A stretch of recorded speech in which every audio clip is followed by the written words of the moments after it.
katrabaho ko si Sid Ungab, talaga pong nakakaintindihan. Siguro hindi lang masyadong naintindihan ng amo niya dahil nung Hindi daw naintindihan talaga ni Digong. So, ibig sabihin, bobo ba si Digong? Talaga.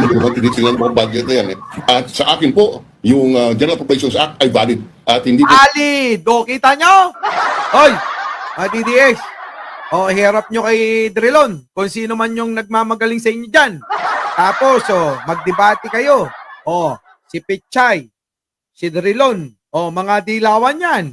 Bakit hindi na yan lang yung mga sagutin ninyo?